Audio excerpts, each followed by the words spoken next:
Hi, നമസ്കാരം. ആ, എല്ലാവർക്കും സുഖമാണെന്നിരിക്കട്ടെ. നല്ല മഴയുണ്ട്.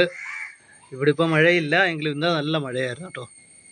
എല്ലാവർക്കും എല്ലായിടത്തും നല്ല മഴ കിട്ടുന്നുണ്ടാവും. മഴ കെടുതികൾ ഉണ്ടാവാതിരിക്കട്ടെ. എങ്ങനെയെങ്കിലുമൊക്കെ നമ്മുടെ മഴ വീണ് അധികം അപകടങ്ങളില്ലാതെ നമ്മുടെ കേരളത്തിൽ ഉണ്ടാക്കി കിട്ടിയ മതിലൊന്ന് പൊളിഞ്ഞു കിട്ടിയാൽ നല്ലതായിരിക്കുമെന്ന് ഞാൻ ആഗ്രഹിക്കുന്നു. ഇന്നത്തെ ഈ വീഡിയോ എന്ന് പറയുന്നത് രണ്ട് കാര്യങ്ങൾ പറയാനാണ്, രണ്ട് കാര്യങ്ങളൊന്ന് മെൻഷൻ ചെയ്യാനാണ്. ഈ 2 ദിവസങ്ങളിലെ അനുഭവങ്ങളുമായി ബന്ധപ്പെട്ട് എനിക്ക് തോന്നിയ 2 കാര്യങ്ങൾ. ഫസ്റ്റ് ഓഫ് ഓൾ, ഞാൻ എമ്പുരാൻ സിനിമ ഈ അടുത്ത് 2 ദിവസം മുന്നേ ഒന്ന് ടി വിയിൽ വീണ്ടും കണ്ടു, ഏഷ്യാനെറ്റ് മൂവീസിൽ. അന്നേരം ആ ഒരു സീൻ കണ്ടു. അതിനകത്തൊരു പെർട്ടിക്കുലർ സീൻ, അതിന് ടൊവിനോ തോമസിൻ്റെ ഫസ്റ്റ് ഒരു ഇൻട്രോ, അല്ലെങ്കിൽ ഒരു ഒരു പ്രസംഗം. ആ പ്രസംഗത്തിൽ നമ്മുടെ ബജ്രംഗിയുടെ സെക്കൻഡ് ഇൻട്രോ എന്ന് പറയാം. ആ ഒരു സീനിൽ ഒരു പ്രത്യേക ഷോട്ടുണ്ട്.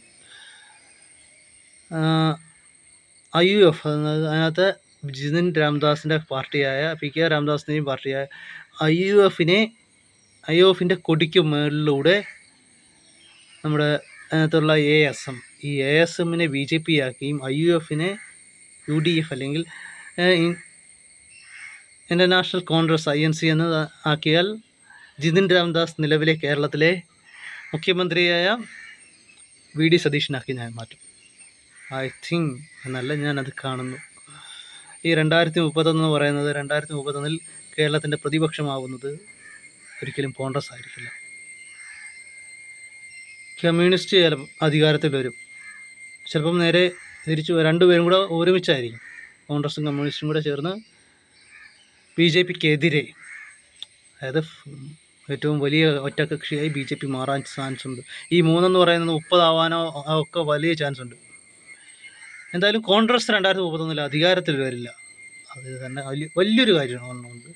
ഈ വർഷത്തെ ഈ ഇലക്ഷനിൽ നല്ലൊരു ശതമാനം വോട്ടിംഗ് പെർസെൻറ്റേജ് BJPക്ക് കൂടിയിട്ടുണ്ടെന്ന് അല്ലാതെ പലയിടത്തും തോറ്റ പലയിടത്തും ഈ BJPയുടെ വോട്ട് കുറഞ്ഞിട്ടുണ്ട്. നല്ല രീതിയിൽ കുറഞ്ഞിട്ടുണ്ട്. നല്ല രീതിയിൽ അത് മറ്റ് ഈ UDF എന്ന് പറയുന്ന പാർട്ടിയിലെ അല്ലെങ്കിൽ മുന്നണിയിലെ സ്ഥാനാർത്ഥികൾക്ക് പോയിട്ടുണ്ട്. അതിലേറ്റവും ഞാൻ കണ്ടെത്തിയ ഏറ്റവും സിമ്പിളായിട്ട് പറയാൻ പറ്റുന്നത് ഗണേഷ് കുമാറിന് ഇതാണ്. അദ്ദേഹത്തിൻ്റെ പരാജയത്തിന് എല്ലാവരും പറയുന്നൊരു മൂല കാരണം എന്ന് പറയുന്നത് അദ്ദേഹത്തിൻ്റെ പേഴ്സണൽ ലൈഫിലെ ഒരു അദ്ദേഹത്തിൻ്റെ ഭാര്യയ്ക്ക് പോലും കംപ്ലൈൻറ്റ് ഇല്ലാത്തൊരു കാര്യം. നമ്മളതിന് എന്തിനാണ് ബോധർ ചെയ്യുന്നത്?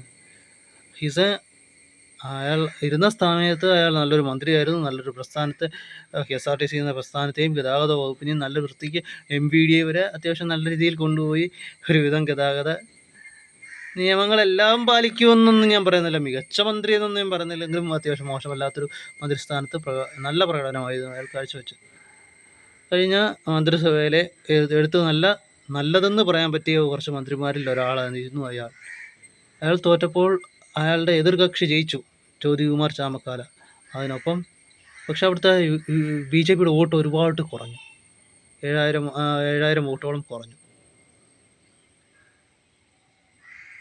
അവിടെ സ്ഥിരമായിട്ട് കിട്ടിക്കൊണ്ടിരുന്ന വോട്ട് പോലും അവിടെ ഇല്ല. എനിക്കറിയാം. പിന്നെ അത് പൊട്ടിയപ്പോൾ ഇവിടുന്ന് അയാൾ പൊട്ടിയപ്പോഴും പടക്കം പൊട്ടിച്ചവർക്ക് ആസനത്തിൽ കിട്ടിയെന്ന് പറയാം. കാരണം പ്രിയദർശിനി, ഞാൻ എന്തായാലും പറഞ്ഞു വന്ന ASM, അതായത് അതിനകത്ത് BJP 2031 കേരളത്തിൽ BJP ഒരു വൻ ശക്തിയാവും. അതിലൊരിക്കലും ഒന്നും അല്ലാതായി പോകുന്നത് കോൺഗ്രസ് തന്നെയായിരിക്കും. അതിനകത്തൊരു L2 തന്നെ, എംബ്രാനിൽ തന്നെ ഒരു സീനുണ്ട്. എന്താണ്, നമ്മുടെ സായികുമാറും മറ്റേ പേരെന്താണെന്ന് അറിഞ്ഞൂടാ, അതിനകത്ത് RPMനെ റെപ്രസെൻ്റ് ചെയ്യുന്നത്, അതായത് CPMനെ റെപ്രസെൻ്റ് ചെയ്യുന്ന ആളുമായിട്ടൊരു കൂടിക്കാഴ്ച. അതിനകത്ത് പറയുന്നൊരു നല്ലൊരു RPMൻ്റെ വ്യക്തി പറയുന്ന നല്ലൊരു ഡയലോഗുണ്ട്, നല്ല ബെസ്റ്റ് കൂടിക്കാഴ്ച. ഉത്തരം അറിഞ്ഞുകൂടാത്തവനും ഉത്തരം ഇല്ലാത്തവനും തമ്മിലുള്ള ഉച്ചകോടി. നല്ല അസല് കറക്റ്റ് പ്രയോഗമാണ്, അത് നല്ല കറക്റ്റ് പ്രൊണൗൺസിയേഷനാണ് അത് അവിടെ യൂസ് ചെയ്തിരിക്കുന്നത്. നമ്മുടെ കേരളത്തിലേക്ക് വരുമ്പോൾ ഇനി അത് ഒരു 20 കറിവേപ്പിലയാണെങ്കിൽ പോലും അതിനകത്ത് എംബ്രാനിൽ തന്നെ പറഞ്ഞതാണ് 543 സദ്യ കൂട്ടുകളിൽ ആ 20 കറിവേപ്പില മാത്രം വിളമ്പുന്ന സംസ്ഥാനമാണ് കേരളം എന്ന് പറഞ്ഞത്. അത് സത്യം തന്നെയാണ്. 20 സീറ്റിൽ വലിയ അവർക്ക് വലിയ നേട്ടമൊന്നുമില്ല. വലിയ ഒരുപാട് സീറ്റുകൾ നേടി 20 സീറ്റ് കിട്ടിയിട്ട് വലിയ നേട്ടമൊന്നുമില്ല. അതിനേക്കാൾ ഉപരി ഈ ഉത്തർപ്രദേശിലെ ഫുൾ സീറ്റ് കിട്ടിക്കഴിഞ്ഞാൽ തന്നെ നല്ല രീതിയിൽ വിജയിക്കും. അപ്പം ഞാൻ പറഞ്ഞു വന്ന ഈ അദാനി പോർട്ടിൻ്റെ ഈ അടുത്തൊരു വലിയ സെയിൽ നടന്നിരുന്നു. അദാനി പോർട്ട്, നമ്മുടെ വിഴിഞ്ഞം അദാനി പോർട്ട്. നമ്മുടെ സംസ്ഥാന സർക്കാരിനും കൂടി അധികാരമുള്ള, അവകാശമുള്ള, അല്ലെങ്കിൽ ഒരു ലീനിയേജുള്ള ഒരു സ്ഥലത്ത് ഉള്ള പോർട്ടിലെ ബിസിനസ് നടക്കുക എന്ന് പറയുന്നത് അതൊരു വിദേശ കമ്പനിക്ക് എം എസ് സി എന്ന കമ്പനിയുമായ അതിൻ്റെ 49% ഓഹരി അങ്ങനെ വിറ്റഴിക്കുക പെട്ടെന്ന്. അതും സർക്കാർ അധികാരത്തിൽ വന്ന് 2 മാസത്തിനുള്ളിൽ. ഈ ഇ.ഡി. സതീശൻ എന്ന് പറഞ്ഞ വ്യക്തി മുഖ്യമന്ത്രിയാവുന്നതിന് മുമ്പ് ആരും അറിയാതെ കുറച്ച് യാത്രകൾ നടത്തിയിരുന്നു എന്ന് മാധ്യമങ്ങൾ ഇപ്പോൾ റിപ്പോർട്ട് ചെയ്യുന്നുണ്ട്. അന്നൊന്നും ഒരു മരങ്ങോടനും അന്ന് കേരളത്തിൽ ഇപ്പം വയനാട് ടൗൺഷിപ്പ് ഒന്നുമല്ലാതായി കിടക്കുകയാണ്. ഏതാണ്ട് കുറച്ച് മാത്രം പണികൾ മാത്രം ബാക്കിയുണ്ടായിരുന്ന വയനാട് ടൗൺഷിപ്പ് അതിപ്പോൾ ഒന്നുമല്ല. അതിൻ്റെ പണികൾ വരെ നിലച്ച് കിടക്കുന്ന ഒരു അവസ്ഥയും കൂടിയാണ്. അയാൾക്ക് കൃത്യമായ ബോധ്യമുണ്ടായിരുന്നു അയാൾക്ക് എന്താണ് വേണ്ടതെന്ന്. എന്തുകൊണ്ട് രമേശ് ചെന്നിത്തല മുഖ്യമന്ത്രിയായില്ല എന്ന് ചോദിച്ചു കഴിഞ്ഞാൽ ഉറപ്പായിട്ട് ഞാൻ പറയും വി.ഡി. സതീശൻ നല്ല രീതിയിൽ കളിച്ചിട്ടുണ്ട് പലരുമായിട്ട് പല രീതിയിൽ എന്ന് എനിക്ക് എൻ്റെ ഇൻഡ്യൂഷൻസാണ് ഇതൊക്കെ എൻ്റെ ഇൻഡ്യൂഷൻസാണ്, ഒരിക്കലും സത്യമാണെന്ന് ഞാൻ പറയുന്നില്ല. ചിലപ്പം തെറ്റായിരിക്കാം, എൻ്റെ ഇൻഡ്യൂഷൻസ് ചിലതൊക്കെ തെറ്റാറുണ്ട്, ചിലതൊക്കെ സത്യവുമാവാറുണ്ട്. പക്ഷേ ഈ പറയുന്ന 2031 election, Kerala state legislative body ഇലക്ഷനിൽ, അസംബ്ലി ഇലക്ഷനിൽ അടുത്ത തവണ പ്രതിപക്ഷത്തുണ്ടാവുന്നത് കോൺഗ്രസോ CPM മാത്രമല്ല.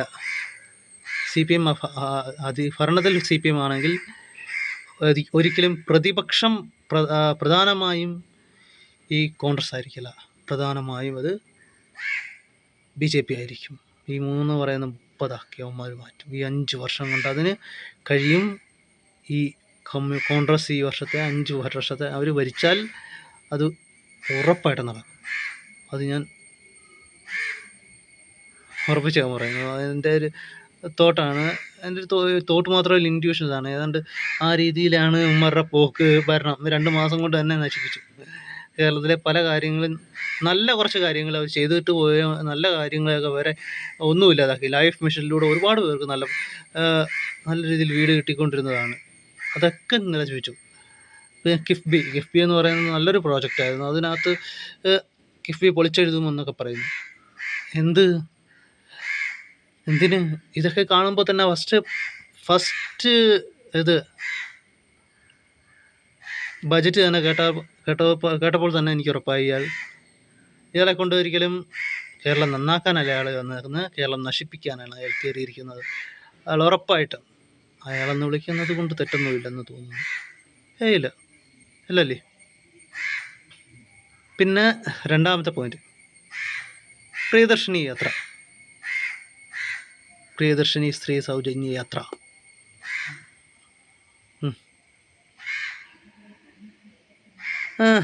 കേരളത്തിൽ വലിയ വോട്ട് കിട്ടാൻ എത്ര സ്ത്രീകളുടെ വോട്ടും വാങ്ങിച്ചുകൊണ്ടാണ് കയറിയത്.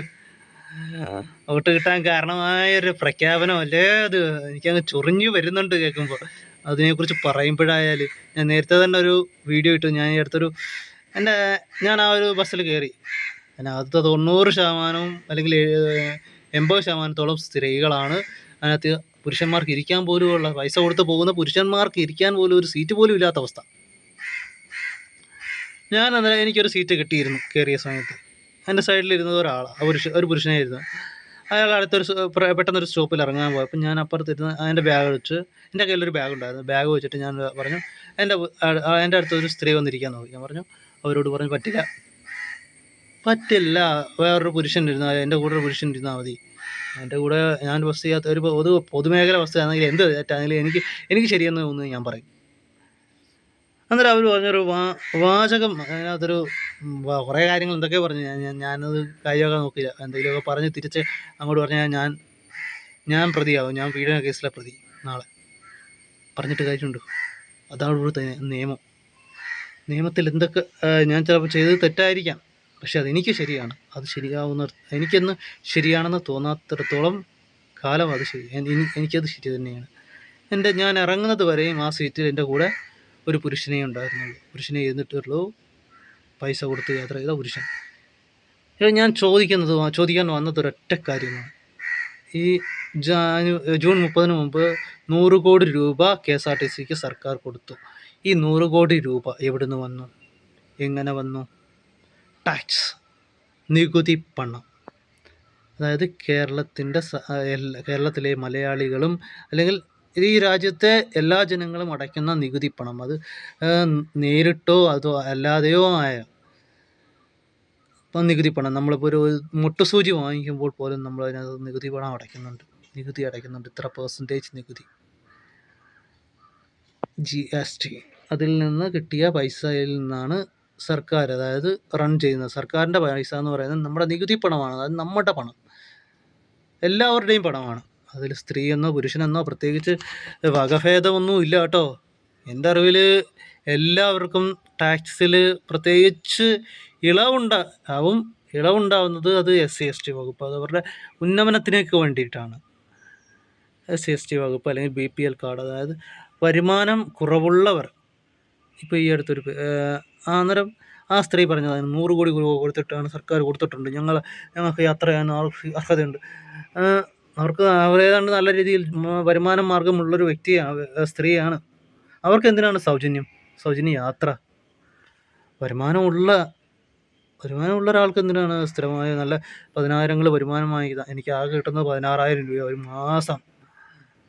എനിക്ക് എൻ്റെ കാര്യത്തിൽ നേരത്തെ ഞാൻ പറഞ്ഞു, നേരത്തെ വീഡിയോയിൽ ഞാൻ പറഞ്ഞത്, അന്നേരം ഈ 100 കോടി രൂപ എന്ന് പറയുന്നത് എല്ലാവരും ഒരുമിച്ച് അടച്ച ടാക്സാണ്. ആ ടാക്സ് എന്ന് പറയുന്നത്, ആ ടാക്സ് കൊടുത്ത് ഒരു പദ്ധതി നടപ്പാക്കുമ്പോൾ അതിലെന്തിനാണ് ഇങ്ങനൊരു വിവേചനം? സ്ത്രീകൾക്ക് എന്ന് മാത്രം. ഇത് പുരുഷന്മാർ ടാക്സ് അടച്ചിട്ടില്ലേ? കൊടുക്കുമ്പോൾ അത് എല്ലാവർക്കും ഒരുപോലെ, അല്ലെങ്കിൽ ചില കാറ്റഗറീസ് വിദ്യാർത്ഥികൾക്ക് പൂർണ്ണമായ സൗജന്യം.